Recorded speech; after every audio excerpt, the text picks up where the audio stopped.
Doctor Suresh Subbaiah, தலைமை செயற்குழு உறுப்பினர். எங்களோட என்ஹெச்எம் இயன்முறை மருத்துவர்கள் கிட்டத்தட்ட 585 பேர் இருக்கோம். கடந்த 12 ஆண்டு காலமாக 2014 நாங்கள் எல்லாருமே ஒப்பந்த அடிப்படையில் பணிபுரிஞ்சுக்கிட்டு இருக்கோம். இப்போ குறிப்பாக சொல்லணும் அப்படின்னா, மருத்துவக் கல்லூரி மருத்துவமனைகள், அரசு தலைமை மருத்துவமனைகள், ஆரம்ப சுகாதார நிலையங்கள், ஊரக மற்றும் வட்டார ஆரம்ப சுகாதார நிலையங்களில் எல்லாருமே ஒர்க் பண்ணிக்கிட்டு இருக்கோம். எங்களோட கோரிக்கைகள் முக்கியமாக சொல்லணும் அப்படின்னா, தொடர்ந்து ஆரம்பத்துலேருந்து ஒரு 10,000 சம்பளத்துலேருந்து ஒரு 13,000 தான் கொடுத்தாங்க. இதே தமிழக அரசோட பள்ளி கல்வித்துறை எடுத்துக்கிட்டோம் அப்படின்னா அவங்களுக்கு 25,000 வாங்கிட்டு இருக்காங்க. இதே மாற்றுத்திறனாளி நலத்துறையிலுமே பார்த்தோம் அப்படின்னா அந்த இயன்முறை மருத்துவர்களுக்கு 25,000 வாங்கிட்டு இருக்காங்க. இதுக்கான அரசாணை எல்லாமே இருக்குது, அது எல்லாமே வாங்கிட்டு இருக்காங்க. ஆனால் இந்த சுகாதாரத்துறையில் மட்டுமே எங்களை ஒரு வஞ்சிக்கப்பட்ட ஒரு மருத்துவர்களாக பார்க்குறாங்க. எங்களோட சம்பளம் பார்த்தோம் அப்படின்னா வெறும் 13,000 இருக்குது. இந்த சம்பளத்தை அடிப்படை சம்பளத்தை கொஞ்சம் ஊதிய உயர்வு கொடுக்கணும், குறைந்தபட்சம் 35,000 அப்படின்னு சொல்லி நிர்ணயம் செய்யணும் அப்படிங்கிறத நாங்கள் இங்கே கோரிக்கையாக முன்வைக்கிறோம். இதில் என்ன அப்படின்னா 2017-18 காலகட்டத்தில் எங்களோட சம்பளம் 25,000 அப்படின்னு சொல்லி நிர்ணயிக்கப்பட்டது. என்ஹெச்எம் இயன்முறை மருத்துவர்களுக்கு 25,000 நிர்ணயிக்கப்பட்டு அதை கேன்சல் பண்ணிவிட்டு 10,000 கொடுத்தால் போதும் அப்படின்னு சொல்லி மறுபடியும் அதை மாற்றி நிர்ணயித்து 10,000 சொல்லி ஆரம்பித்தாங்க.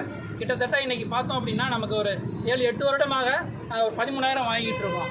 இந்த கணக்கை அன்றைக்கே எங்களுக்கு இந்த 25,000 நிர்ணயிச்சிருந்தாங்க அப்படின்னா கிட்டத்தட்ட இன்றைக்கி ஒரு 40,000-45,000 அளவுக்கு நாங்கள் சம்பளம் கண்டிப்பாக வாங்க முடியும், வாங்குகிற அளவுக்கு அந்த காலங்கள் கொண்டு வந்திருக்கு.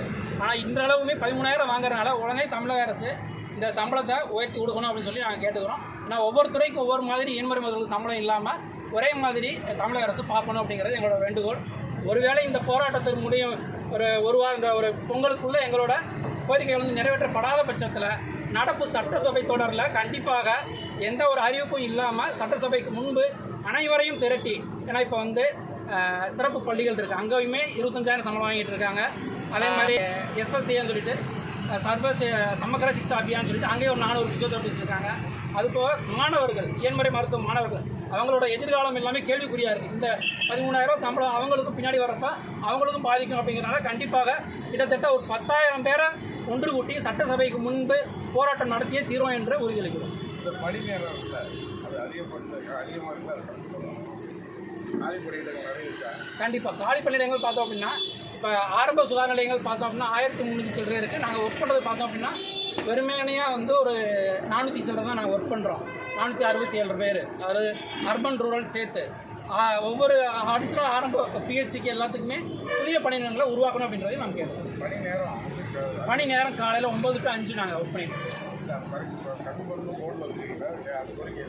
அது ஒரு சில இடத்துங்களில் மருத்துவமனைகளில் இந்த Madurai medical college hospital, headquarters ஹாஸ்பிட்டல்ஸில் அடிஷ்னலாக எக்ஸ்ட்ரா இப்போ ஃபார் எக்ஸாம்பிள் ரெகுலர் ஃபிசியோதெரபிஸ்ட் இருக்காங்க, அதில் நாங்கள் கான்ட்ராக்டில் இருக்கிறோம் அப்படின்னா அடிஷ்னலாக எக்ஸ்ட்ரா கொஞ்சம் ஒர்க் பண்ணுங்க அப்படின்ற மாதிரி சில வேலைகள் வருது.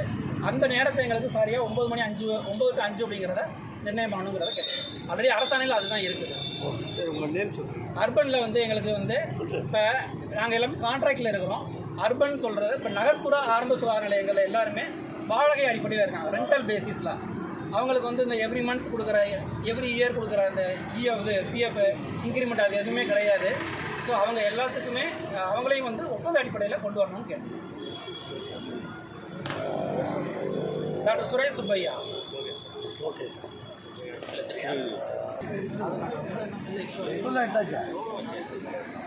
எடுத்தாச்சு, போஸ்டாக எடுத்தாச்சு, பைக் எடுத்தாச்சு, 3 மீட்டர் போட்டு அனுப்பிச்சிடலாம். சவுண்டாக பேசுவோம்.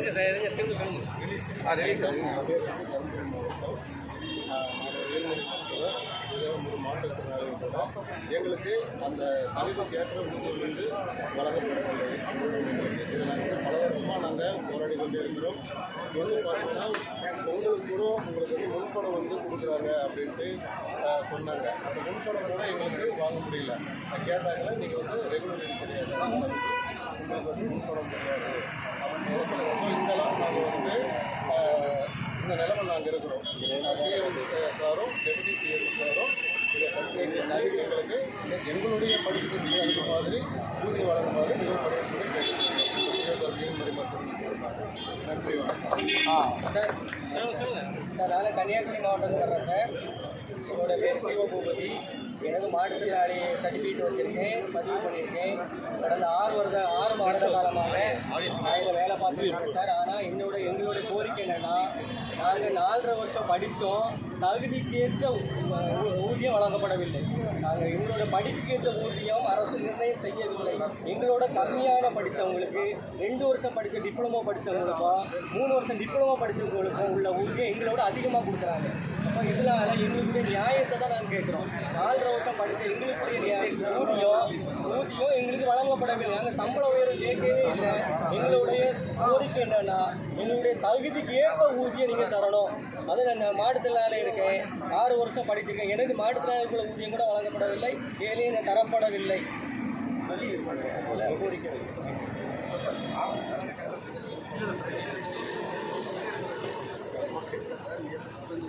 Sir,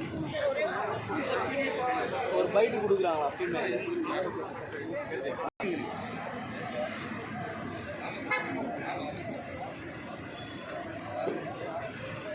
ready. சார், இந்த திட்டம் ஆரம்பித்த புதுசில் வந்து மினிஸ்டர் பார்க்கலாம் அப்படின்னு சொல்லிட்டு நாங்கள் ஒவ்வொரு வாட்டியும் ஒவ்வொரு ஆஃபீஸர்ஸையும் பார்த்து மினிஸ்டர் கிட்ட அப்பாயின்மெண்ட் வாங்குறதுக்காக எங்கள் டீம் பார்த்தீங்கன்னா காலையில் அவர் எந்த டைமுக்கு வாக்கிங் வருவார், அவர் எப்போ நம்ம மீட் பண்ணலாம் அப்படிலாம் பார்த்து அவர் வாக்கிங் வர டைமுக்கு எங்கள் தூக்கத்தை விட்டு எங்கள் ஃபேமிலியை விட்டு வந்து நின்று அப்பாயின்மெண்ட் வாங்கி செக்ரட்டரியேட் போனால் 10 பேர் போனோம், 2 பேர் 3 பேர் தான் உள்ளே விடுவேன்னு சொல்லிட்டாங்க. அதுக்கப்புறம் நாங்கள் எங்கள் லோக்கல் எம்எல்ஏ வச்சு அவங்கள வச்சு பேசி உள்ளே போனால் உள்ளே போய் நாங்கள் இந்த மாதிரி இருக்கோம் சார், மினிஸ்டரை பார்த்து ஹெல்த் மினிஸ்டரை பார்த்து இந்த மாதிரி நாங்கள் ஃபிசியோதெரபிஸ்டாக ஒர்க் பண்ணிட்டு இருக்கோம், இந்த மாதிரி மற்ற ஸ்டேட்டெல்லாம் எங்களுக்கு இவ்வளோ சேலரி கொடுக்குறாங்க, நம்ம ஸ்டேட்டில் ரொம்ப கம்மியாக இருக்குது, எங்கள் வாழ்வாதாரமே இதனால ரொம்ப கஷ்டப்பட்டு வாழ்கிறதா இருக்குது இவ்வளோ படிச்சுட்டு அப்படின்னா. அதுக்கு அவர் பதில் சொன்ன விதம், சார் நீங்கள் அதுக்கு அந்த ஸ்டேட்லேயே போய் வேலை செய்யலாமே, இங்கே ஏன் வந்து வேலை செய்யணும் அப்படின்னு சொன்னார். அதுக்கு எதுக்குங்க சார் நாங்கள் அவங்களுக்கு போட்டு எல்லாத்தையும் கொண்டு வந்து உட்கார வைக்கணும்? இது எவ்வளோ பெரிய கஷ்டமான ஒரு வார்த்தை இல்லையா? அது இதை கன்சிடர் பண்ணுங்கள் சார் கொஞ்சம். உங்களுக்குலாம் இதெல்லாம் வந்திருக்குமான்னு எங்களுக்கு தெரியல. பட் எனக்கு இது நடந்து ஒரு 3 வருஷம் ஆகுது சார். 3 வருஷமாக இந்த விஷயம் என் மனசுக்குள்ள ஓடிக்கிட்டே தான் இருந்தது. எப்படி ஒரு மினிஸ்டர் எங்களோட கஷ்டத்தை சொல்றதுக்கு தான் உங்களை தேர்ந்தெடுத்து மினிஸ்டராக உட்கார வச்சிருக்கோம். ஆனால் உங்ககிட்ட நாங்கள் வந்து எங்கள் கஷ்டத்தை சொல்லக்கூட நீ அங்கேயே போயிடுங்க, நீங்கள் அங்கேயே போய் வேலை செய்யணும்னா நான் ஏன் உங்கள்கிட்ட வந்து கேட்கணும் கெஞ்சணும்? இது ஒன்று தான் சார் எனக்கு ரொம்ப நாளாக இருந்தது. இதை கேட்கணும்னு நினச்சேன். கேட்கணும். கார்த்திகா சார், 13,000 ரூபா தான் சம்பளம்னா இதுக்கு எதுக்கு சார் நாங்கள் 4 வருஷம் படிக்கணும்? இந்த கோர்ஸே நீங்கள் பேசாமல் பேன் பண்ணி விட்டுடலாமே. தேவையில்லாமல் நீங்கள் வந்துட்டு இதை வந்து போட்டுட்டு நாங்கள் தான் இப்போ வந்து சஃபர் ஆகிட்டோம். நீங்கள் இப்படியே தான் இருப்பீங்க அப்படின்னா இந்த காலேஜஸ்லாம் க்ளோஸ் பண்ண சொல்லியிருக்கோம். தேவையில்லாமல் வர எங்களை மாதிரி நாங்களும் வந்து தெரியாமல் தான் வந்தோம், டாக்டர்னு சொல்லிட்டுனால வந்தோம். அந்த மாதிரி எவ்வளோ பசங்க இப்போ வந்துட்டு இருக்காங்க, அதெல்லாம் வேண்டியதில்லை. நீங்கள் இதை ஃபுல்லாக இந்த பேன் பண்ணி விட்டுருக்கோம். எங்களோட இது முடிஞ்சு போகணும். அதாவது மெட்டர்னிட்டி லீவ் சார். நான் இப்போ எனக்கு 1.5 வயசு குழந்தை இருக்கா, நான் வீட்டை விட்டுட்டு தான் வரேன்.